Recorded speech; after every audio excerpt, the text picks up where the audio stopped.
Ghosts at the old library.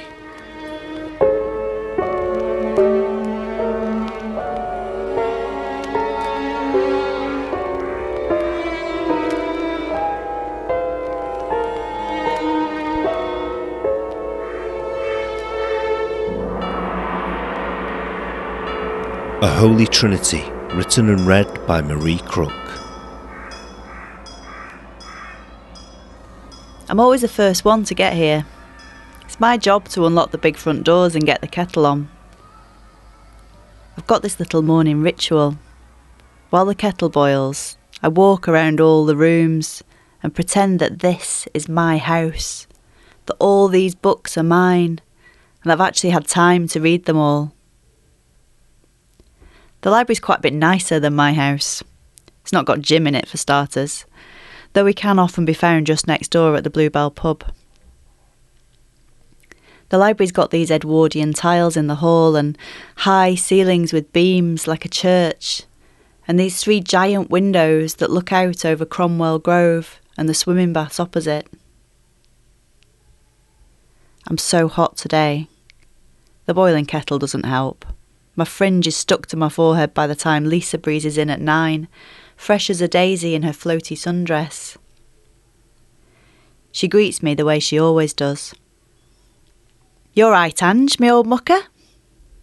I'm really not all right. I'm barely sleeping. And when I do, I wake in the middle of the night dripping with sweat and have to kick Jim out the bed and change the sheets. I'm knackered. And my knees hurt. I keep bleeding when I least expect it, and my memory's going. I've tried retracing my steps, but I'm lost. Sometimes when I look in the mirror, I'm actually surprised to see any reflection at all.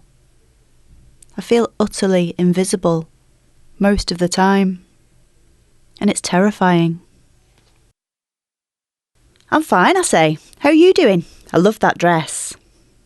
Matt comes in a bit later on, bringing his own coffee in a plastic cup. He throws it with a flourish across the room every day and into the bin when he's done. I fish it out later and put it in the recycling. This morning, Matt wants to grab us for a sec. "Take a pew, guys," he says, gesturing to the 2 chairs facing his desk. There's a big photo on the wall behind him, blown up from the local paper and framed, of the 3 of us campaigning earlier this year to save the swimming baths when the council announced they were shutting it down. In the photo, Lisa's got a lippy on, and the Frida Kahlo flower crown she wears when she's feeling militant, but still wants to look feminine. Matt's standing with his legs wide apart, his arms outstretched.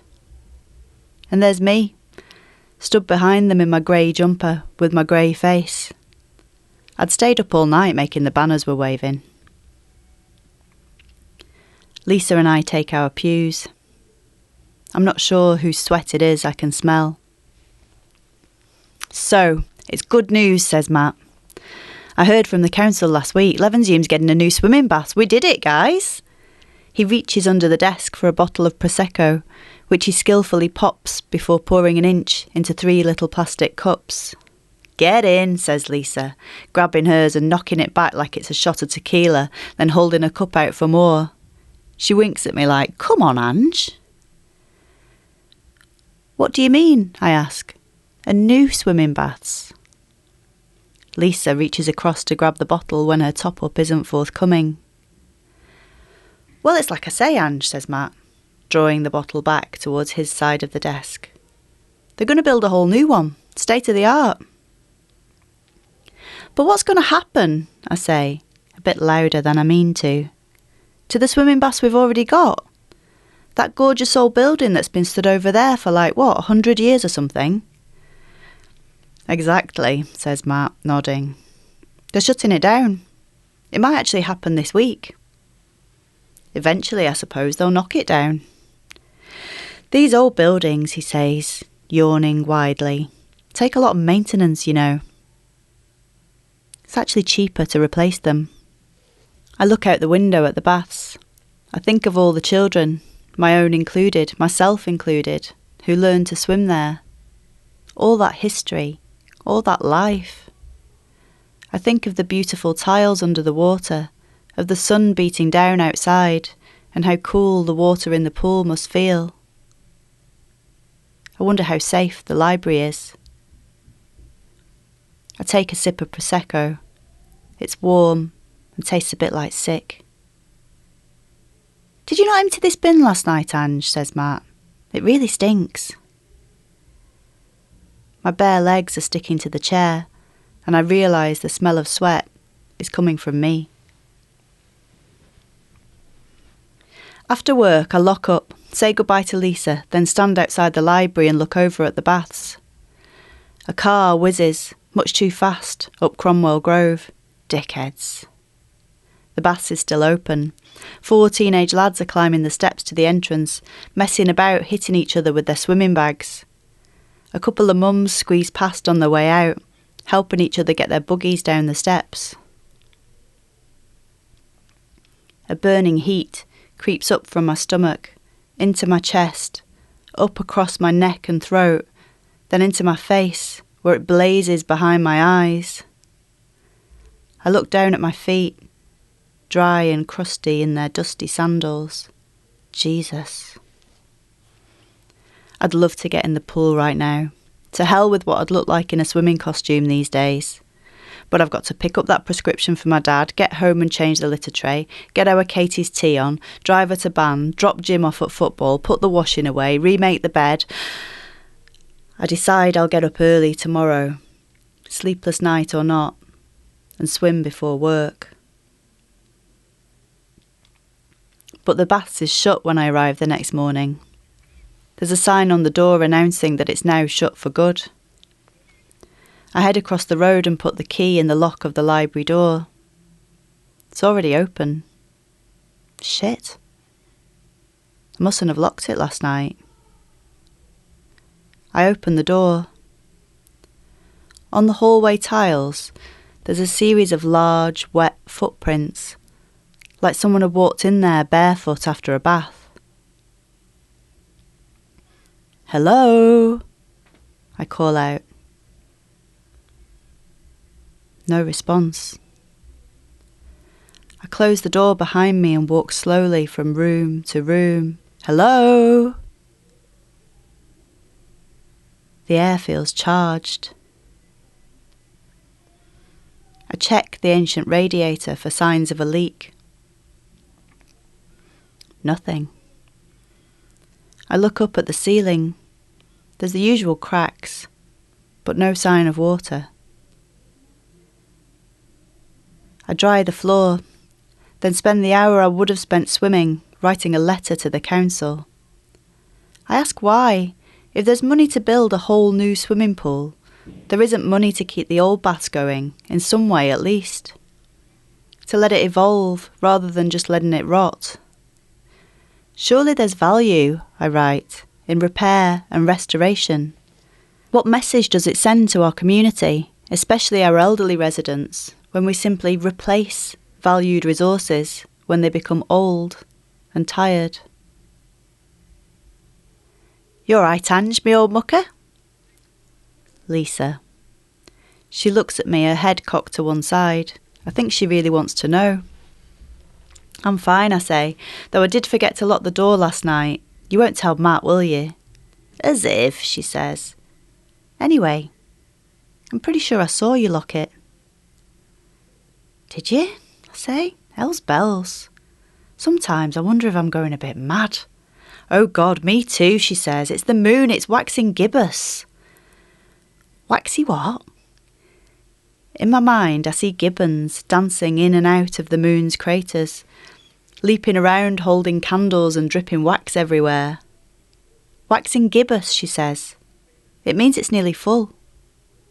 I've heard Lisa's theories about the full moon before. What the moon does with the tide, she says, it does with us too. We are made up of nearly 60% water, you know. I can't possibly be made up of 60% water, I say. I pee like every 20 minutes. We all feel like we're going a bit mad near the time of the full moon, she says. "Now, are you going to let me make you a brew for a change or what?" The next morning, I find the door unlocked, and the wet footprints are there, again, in the hall. It happens again the next day, and the one after that. Each time, I clean them up, before anyone else arrives. On Friday, a van pulls up outside the baths and 3 locksmiths get out with some huge plywood boards to secure the doors and windows. Me and Lisa stand at the door with our brews and watch. They seem to be struggling. "That one with the tats is quite fit," says Lisa. After a while, he comes over. "Have you got a first aid kit?" he asks. "It bit me." He holds up his hand. It's bleeding quite badly. "What bit you?" says Lisa, looking very much like she would like to. "The door of the baths," he says. "I was just hammering the board over it and it sprang back and bloody bit me." After we close, Matt drifts away to a gig and Lisa heads for the Bluebell where I've said I might meet her later. I hoover, mop, tidy the bookcases and organise the front desk. I noticed that the letter I wrote to the council's still sitting on Matt's desk, though he said he'd take it with the rest of the post earlier this week. There's the best part of an egg mayonnaise sandwich poking out of his bin and a half-eaten packet of pickled onion Monster Munch. I don't bother emptying it. Let it stink. I check and triple-check that I've locked the library. I am going to the pub. I text Jim and Katie and tell them they'll have to sort themselves out tonight. It's still hot outside and the Bluebell beer garden's packed. I want to stay indoors where it's cooler, so I have a game of darts with Billy, one of the regulars. "It's a shame about the baths, isn't it?" he says. "Not like I've ever swum there, like." I've just always thought of these 3 as a kind of holy trinity. The baths, the library, and the Bluebell.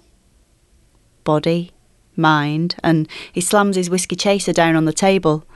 Spirit. "Anyway," he says, "I heard they had some trouble draining the pool before they shut the doors." "What do you mean, trouble?" Lisa asked, poking her head round the door. "The water in the swimming pool won't go down," says Billy. "It drained out to a certain point. Then it just stopped. Just swirled and swirled around the drain. For hours. But didn't go anywhere. They couldn't find a blockage and in the end they had to get the last of it out with buckets. They were at it all night. Creepy, they said it was. "Give over, Billy," says Lisa, "you're freaking me out." Billy throws his head back and laughs, showing every one of his dark brown teeth. "Take no notice, Lisa," I say. "He's only pulling your leg." It gets late and the sky turns a deep, dark blue. I don't feel very well at all. 3 pints used to see me right, now it just knocks me sick. My knees are killing me, my neck and face are burning. I lurch between the bar and the beer garden, not really sure who or what I'm looking for. Outside, I see Lisa's got her cards out and she's doing a reading for the locksmith with the bandaged hand. I don't need to read tarot to know what she'll be up to tonight. I catch her eye. "I'm off now, you okay?" She grins and nods. I head for the loo and run my hands under the cold tap, splash my wrists, neck and forehead. When I look in the mirror, it's not glass I see, but water. I head down towards the library, looking over at the baths as I go. The moon, fat, low, yellow and full now, sits right over the building as though it's its job to shine a light on it. The baths, with its boarded up windows and doors, looks like it's been robbed. I wonder if it's true what Billy said about the water refusing to go down. I hope it is. The library door opens smoothly when I turn the handle. It's not locked. Inside, the footprints in the hall glisten in the moonlight. I follow them and see they're everywhere now, tracing a crazy pattern up the wall and across the front desk, round and round the bookcases and over the beanbags in the story corner. I follow them into Matt's office where they dance across the floor, the desk, the stinking bin. I follow them back through the hall and out through the door. I wait as a car whizzes, way too fast, up Cromwell Grove. Dickheads! Then I follow the footprints across the road and up the steps to the door of the baths. I turn and somehow manage to convince my knees to let me lower myself down to the ground. I sit against the old brick wall. It feels cool against my back. I hear Lisa laughing as she spills out of the bluebell and into the night. I'll give her a ring in the morning. When she asks if I'm all right, I'll tell her everything. I look across to the library, where the moon is reflected in the nearest of the 3 giant windows. In this light, it looks as though the whole building is slowly filling with water, rising and rising like the tide, past the windowsills and the frames, right up to the beams in the ceiling. Under the pressure, the windows are just beginning to crack.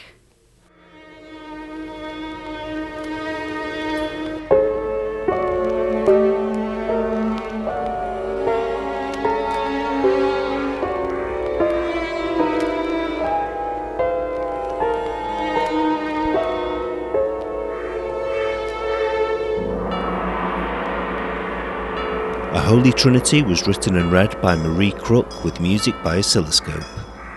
Ghosts at the Old Library is produced by Levenshulme Old Library in collaboration with All FM with support from Arts Council England.